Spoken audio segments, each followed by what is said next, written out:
हे भगवान कैसन दिन आ गए कुल काम हम ही करे के पड़ता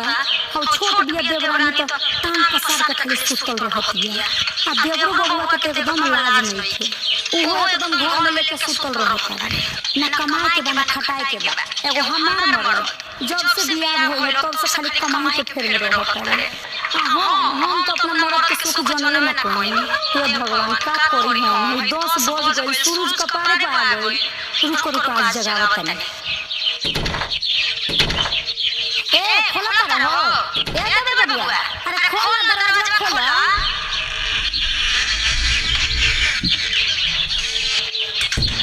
का है भौजी